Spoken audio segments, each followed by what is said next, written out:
I think it's always good to get an outside perspective on things so you're not sitting in an echo chamber. So, needless to say, when this video popped up in my recommended today, I decided I had to watch it. And I honestly decided, you know what, it might be a good idea to just kind of do a react video to it. I'm not going to watch the whole video in here because it's about a 22-minute video. The first half of it, which I've already watched, is basically just him walking you through kind of the systems in the game and everything like that. So I don't want to watch all that because you already kind of know all that stuff. If you're watching my channel. But this is Force Gaming. I've been subscribed to him and watching his videos for years now, 5, 6, 7 years, something like that. He does a wide variety of coverage of video games. He's been doing a lot more survival games recently. So I saw this video, we need to talk about Grounded 2, in my feed. And I said, you know what, let me watch it. Let me record my own reaction to it. So I'm only going to watch the part where he talks about the pros and cons because I'm definitely curious to see what he has to say positively and negatively about the game as someone who's not like in the bubble of the Grounded community. And from listening to the first part of this, I can't say for sure, but I don't know if he played the first game or not. It sounded like I got the indication that he did not play the first game. So he would be coming at this from a completely fresh perspective.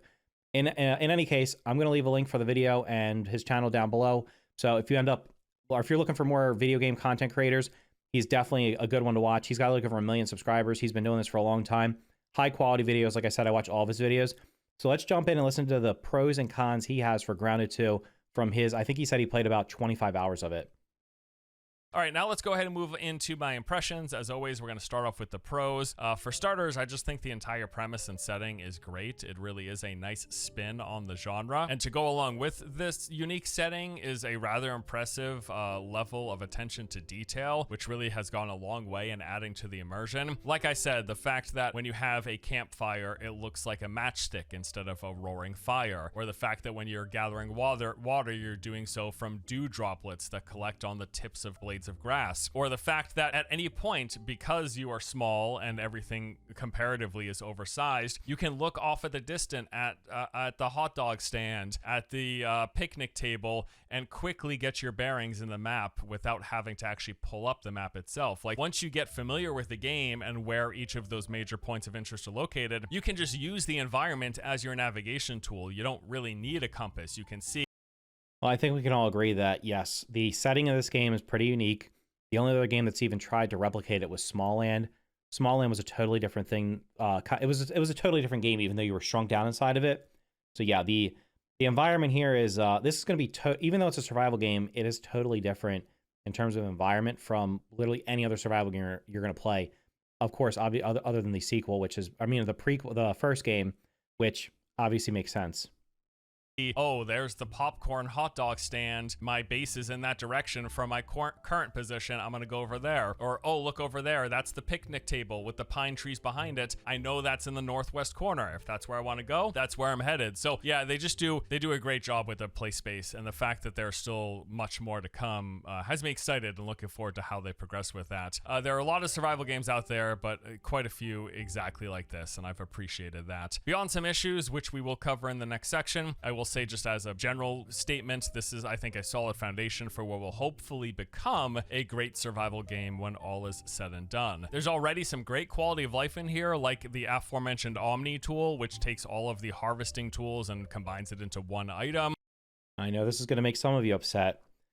In the beginning, the first like 11 minutes that I didn't put in this video that I watched myself, he did praise the Omni tool. And like I said, I currently like the Omni tool the way it is. I don't want it to take up inventory space. It doesn't bother me that it's not in my hand when I'm walking up to something. I know a lot of people disagree, but just it sounds like, this is just getting like an outsider's perspective here, that they're looking at it as a good quality of life change. And maybe the developers are trying to kind of expand who would appreciate the game, like the broader community of video game players, the broader community of survival game players, by including some like this as a quality of life feature. So I know there's been a lot of feedback saying people want to change, and I guess we will see what the developers decide to do in the long run. Or the fact that they've got the ability to deposit all items into chests that are in the nearby area. So you know how a lot of survival games will have you deposit all similar items from your inventory into the chest that you're interacting with? Well, in this game, there is a deposit all, and it's actually just even a keybind. It's going to put anything in your inventory that matches in any chest that you're standing by, automatically deposits it into any of them. So you don't have to go and interact with every chest and go deposit similar, deposit similar, deposit similar, deposit similar. You do it once, everything's every game should have this. I understand that it's not realistic, but it is such a huge time saver. This game has so many good quality of life features. Now, there are some that it could have, but there's so many good, the hot deposit, the craft from storage, the Omni tool, the blueprints for building. There's so many quality of life features the game has that other games don't have. And really, honestly, they should be a foundation for, if you're making a survival game going forward, you need to have a hot deposit and craft from storage at a minimum. Similar that's already in any chest around you is going to get filled up and your inventory gets emptied. Really, really nice. And I'm looking forward to seeing what else they add as well. The bug mounts and or pets and or combat allies is a really nice addition. I've really, really enjoyed them. They also too have their own like RPG stats. You can get better and worse versions for different things like speed, agility, combat capabilities, etc. That is just not true. I don't think my ants had different. Do your ants have different stats? Am I unaware? I don't think my ant. I guess I've only had one of each. I'm gonna have to go check this, but I don't think the bugs have stats. There's two different bugs. There's two different buggies, but as far as I know, they don't have different stats. Correct me if I'm wrong in the comments down below, and I'll probably check right after I'm done recording this. But they are gonna add progression to the buggies in the future. So yeah, maybe he was a bit confused there. Really like, as mentioned, kind of the RPG class mechanics that they lean into with the gear, weapons, and how frequently you use things, giving you additional perks. I really, really like that. Speaking of which, there's already a ton of different gear options and sets in the game. So in my current build, I counted 19 different sets of gear that we have unlocked in tiers 1 and 2 with a couple of tier 3 sets. And given that the game isn't even close to finished, it looks like the final version is probably going to have like at least double the number of gear sets to work towards, which is really nice. Similarly, there are a ton of different weapon options already available, and all of this means just like lots of different play styles that you can mess around with. One thing I wanted to point out, there's a decent amount of footage of this where he's playing co-op. I'm guessing he's the host because I don't ever see any issues with him performance-wise, but I did notice I don't know if we'll see it here, but I did notice in like the first 10 to 12 minutes that I watched, whenever there was co-op, the other people, some of the other characters looked like they were just like, it was like they were missing frames. It was like they were teleporting and not moving smoothly, which I think is not to be unexpected considering all the performance and technical issues that have been reported.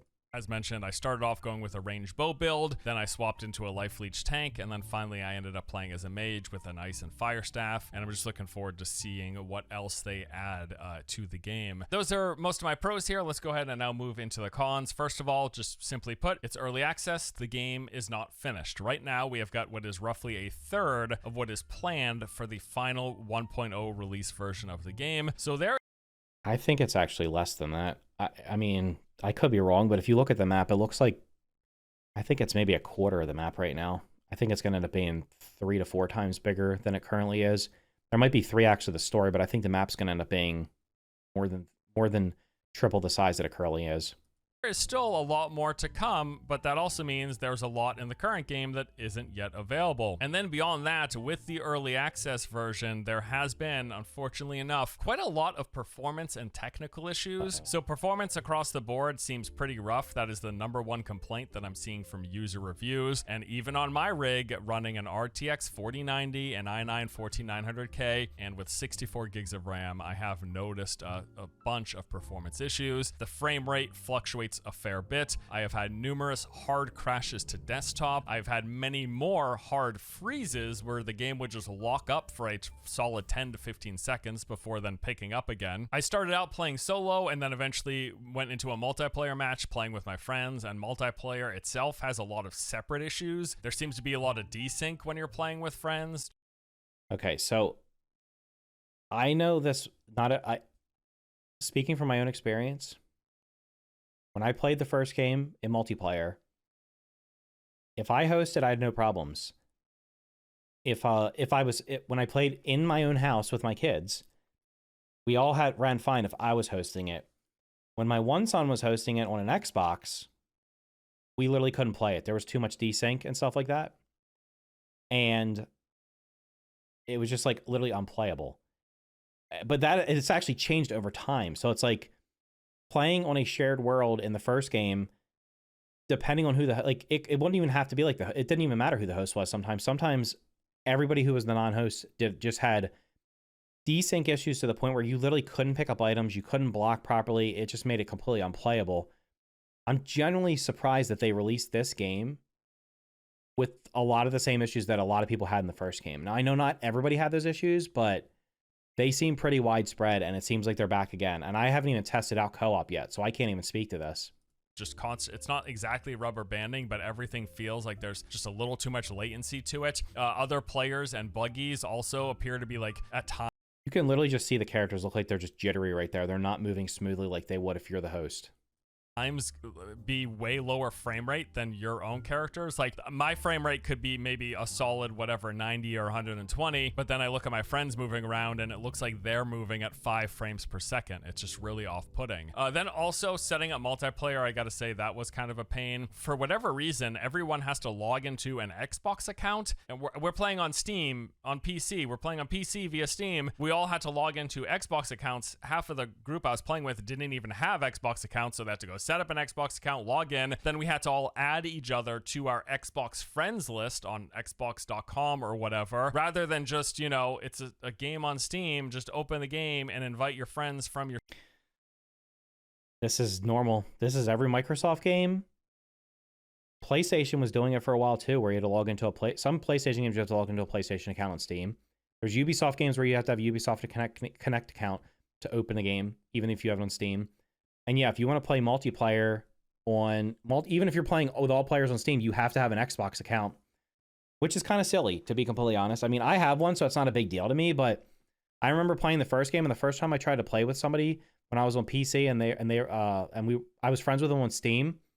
And I was like, why can't we join each other? And it took us like an hour to figure out we had to be friends with each other on Xbox as well, even though neither one of us play on Xbox. So definitely that kind of stuff to me, it's like whatever platform you're playing on, you should just be on that platform and that's it. Like, I guess if you're playing cross-platform, it would make sense to have everybody have like a similar account. But if you're only playing on Steam, why do you need to have a Xbox account? Just like if you're playing on Xbox, it would make no sense for you to have a Steam account. Steam friends list, like 99.9% of all games on Steam do. They had you jump through these separate hoops, which I just really didn't like. And then a lot of technical issues, multiplayer or single player. We've come across quite a few bugs and glitches. The bugs themselves, the creatures we're fighting, seem to get stuck in the terrain fairly often. I would say, again, this is something that happened in the first game a lot. And honestly, I memed on it a lot in the first game to the point where it was like, and I actually got tired of doing it. I'm not even doing it this time. The funny thing was in my review video, when I showed the base rate occurring, it just so happened to be one where the butterfly literally spawned inside of the terrain. But it seems like bugs are spawning in the terrain a lot. Like I'll hear a spider and I don't see it, and it's because it's literally inside of a rock. Same thing with like weevils, stuff like that. I don't understand what that's all about. It happened in the first game. I don't know if it's like an Unreal Engine thing or something. I know a lot of like it maybe is something as simple as like the terrain in the game is like paper thin. Like you just don't realize that because you don't see it, but the terrain is paper thin, so it's almost like they're just clipping through that tiny little thin strip, and then I don't know. They already, I mean, they're aware of some of this stuff. Like if you go over to the first anthill, you're supposed to not the first anthill, the first anthill that's away from the spawn area.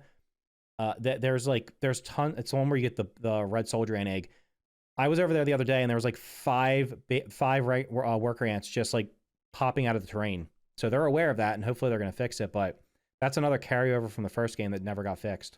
If I had to guess, I've seen this happen like 20 different times throughout the course of playing over 25 hours. We kept, whenever you die, you drop your backpack and then you have to go retrieve it to get your resources back. Our backpacks just kept falling through the terrain. Apparently this was a known issue though, because there is a button in the game's menu to return all backpacks to the starting area. But just the fact that this kept happening was rather frustrating. And then also the mounts. I'm gonna be honest, I don't remember that happening very often in the first game. I don't remember things just falling through the terrain. It seems to be happening a lot more here. My backpack is definitely, I've died. My backpack appears on the map to be like out of bounds. Chopping down weeds, I'll chop down a weed stem and like all the weeds will literally just fall straight through the terrain. Clovers fall through the terrain. Harvesting like marble and quartzite, sometimes it just disappears, and I harvested one, I think it was on stream the other day. I harvested a piece like quartzite. I only saw one piece, and then I went further down. I think it was inside one of the ant tunnels, and it fell all the way through the ground to the next tunnel. So that's just kind of like minor stuff that it's like immersion breaking. It doesn't I mean, I guess if you lose your backpack with stuff in it, that's like one of a kind or something like that. I guess that could be, although I guess you keep all your weapons. I don't know. It's immersion breaking. It's definitely frustrating, but in the end, it's not like going to be the death of the game, but they certainly need to fix the terrain clipping with both the bugs and also like your stuff falling through it and resources. We had the ants and lost access to them on a regular basis. Like either they would go out of range and instead of being resummoned like they should or going back to the nest, they would just disappear. Like our mounts would just be gone, nowhere to be seen. And then 30 minutes later, they would just reappear again. It's not how it's supposed to function, by the way. Like there's a whole system where the mounts are supposed to go back home, or you can summon them by whistling and they'll return to you within like 10 or 15 seconds. I've not had that happen in 50 something hours. I've never had my buggy just disappear and not be found. Numerous occasions where our mounts just like they vanished from this plane of existence. Maybe they went to grounded 1 and hung out for a while and then came back to grounded 2. I don't know, but yeah, that's clearly not working as intended. And then the two other cons I want to mention first is I think the UI is quite clunky in a few areas. Much of it appears to be designed specifically for consoles and or controller and just doesn't feel or I've heard a lot of people complain about the UI. The main UI, like the stuff you can't see it's behind my camera here, like the health bar stuff like that, I think that's pretty clean. I personally despise the radials. It's 100% designed for controllers, and that's fine, but it's like, this game's also on PC. I wouldn't expect you to design a game that doesn't have it's almost like make a like it should be like if you're using a controller as an input, put the radials.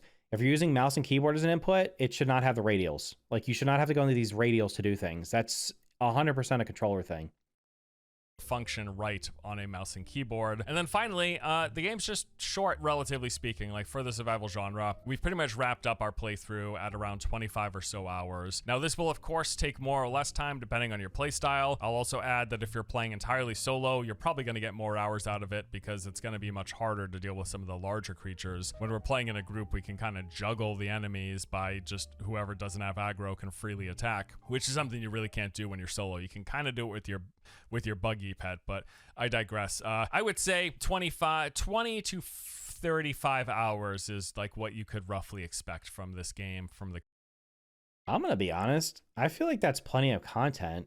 I've played games that are full release that are 25 hours. Like, if you think about it, if you go back and play the first game right now, if you probably know everything, you'll do it fast, but you can easily, if you just play the story and just follow the story along in the first game, you're going to finish it in like 15 to 20 hours. So I almost feel like his perspective is a little bit skewed because he was playing Dune Awakening, which is just a complete game that is supposed to be live service and it has hundreds of hours and this huge grind and everything. So maybe because that's the game he's played most recently, he's saying there's not a lot of content, because 20 to 25 hours in a story-driven survival game as a complete game for me would be acceptable. Knowing that there's going to be 3 to 4 times more than that, if we're talking about the story ultimately being, I know some people said they finished it in 5 to 10 hours. If we end up getting a story that's 30 to 40 to 50 hours, and then you can do whatever and then there's another 30 or 40 hours of exploration, finding everything, I feel like that's more than worth the money, the cost of the game right now. Current build, and that's just a side effect of it not being finished, of course, but even not being finished for a survival game, it's kind of on the shorter side. Like even in Shrouded, in its first early access iteration, I think I got 50 or 60 hours out of it. So it's not short by any means. This isn't a 5 hour, this isn't like a RuneScape Dragon Wild. It's like a 10-hour game. It's still over 20, but just want to put that out there. It still certainly has a lot of work that needs to be done, but as mentioned at the top and in all of the pros, I have certainly overall enjoyed my time with the game. Now, there is a little bit of a fatigue with the whole early access model, like playing this truncated version of a game and then coming back in a few months for some new stuff, and then again a few months later, and then maybe a year later when it's finally finished. But that's kind of like a wider topic. It's not really specific to this game. And that's a concern I have with this game, is I think the same thing's going to happen the first time around. A lot of this game's far more popular than the original at launch. It has like double the Steam numbers.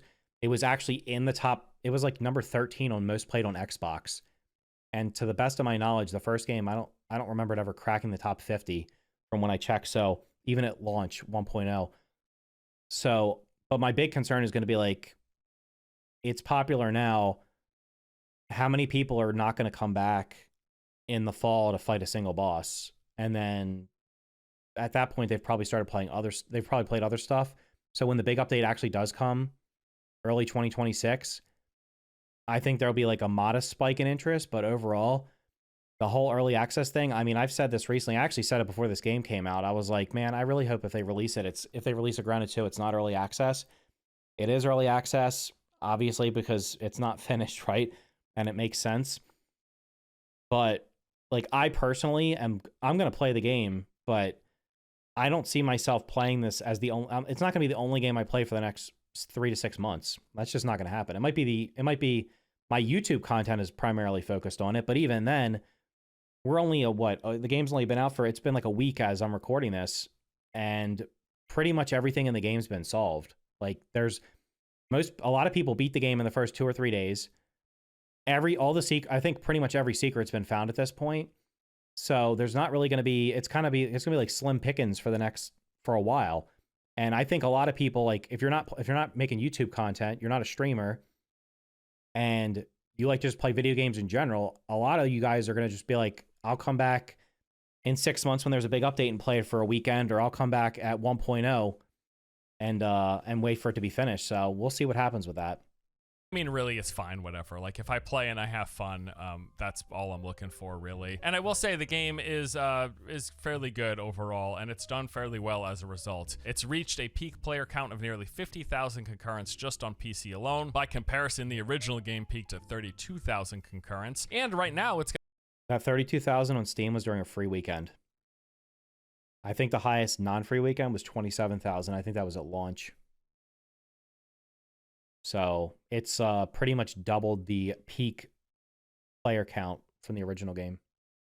Got a mostly positive review score on Steam, which is impressive considering its rather limited content and fairly widespread technical and performance issues. Certainly, I do think it's got a bright future, and if their support of the original Grounded is any indication, it should be doing just great in like a few months to a year from now. In fact, they already have a detailed roadmap outlining their plans over the course of the next year, which in summary, we're going to get new armor, weapons, and consumables, brand new enemy creatures from crickets, earwigs, oh god, aquatic creatures, and various bosses. There will be new variants of bugs along with bug mutations, additional mounts, some more base building options, tons of quality of life improvements planned, and as already mentioned, they will be tripling the size of the playable area. This additional space, in fact, is already outlined on the in-game map, and you can even see some of the work in progress points of interest off in the distance if you go to the edges of what is currently playable. I've enjoyed the game, I definitely have, though I would say I am hesitant on whether or not I would recommend purchasing it at this very moment. Not because I don't think it's good, because I do think it's good. There are issues for sure, but I'm counting on them ironing those out. I think really it's just like, if you do buy it, realize it's far from complete, maybe a little bit more so than what you typically are used to from an early access release. In fact, I'd almost even just...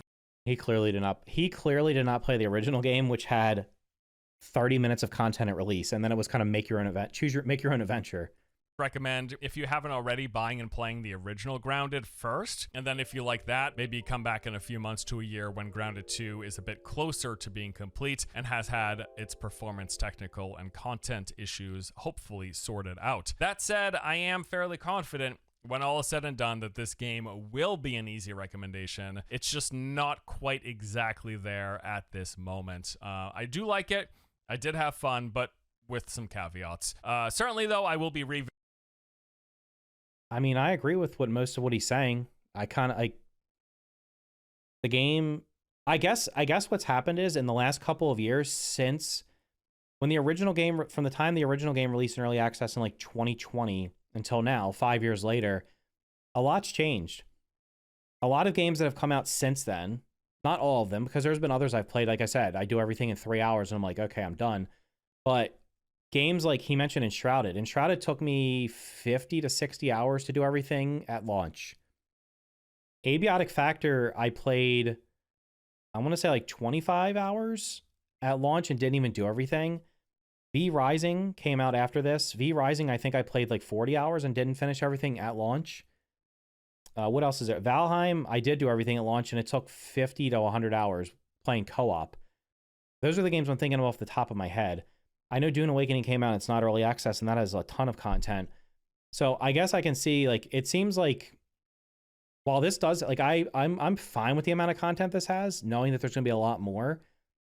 I wouldn't be surprised if a lot of people are just like, you know what, I'll just wait until it's fully cooked and then I'll come in and play it, because maybe they've kind of been conditioned. And like, the other one was the alpha test I just played for Crosswind had 40 hours in an alpha test. It's not even early access release yet. The alpha test had 40 hours, and it was only like, I think that it was like two or three biomes out of like 5 or 6 planned or something like that. So I think as over time, what's going to happen is, for early access games, I think the expectation is going to be you're going to get 40, 50 hours out of it, or that it's going to be a sandbox. Because to be completely honest, I wouldn't consider this game to be a sandbox survival game, because you're not like, because the map's static, your experience is basically going to be the same every time. Same with the first game. So, but like, I mean, like I said, I recommended the game. He's personally saying kind of like on the fence about it. I recommend the game. If you like the first game, if you like survival games, I think you'll get your money's worth out of it. Technical issues aside, hopefully they fix those in the next very soon. Hopefully they fix them very soon so that people can have a proper experience like I did playing through it by myself. But then again, I have like a pretty high-end PC, so that's why I didn't have many issues with it. And it has definitely felt like it's running worse after launch. And I've crashed way more. I crashed one time pre-launch in 30 hours, and I've crashed 5 or 6, 7 times since then in like 20 hours. So I don't know what happened with that day one patch. Maybe it broke stuff. I have no idea. But overall, I mean, I think, like I said, I'll leave a link for this video in the description down below on this channel. That, like, Force does really good videos. I watch every video he puts out. I've been subbed to him for like 5 or 6 years. So anyway, if you found this video interesting, make sure to hit the like button. Consider subscribing for more content just like this. Thank you for watching, and I will see you in the next video.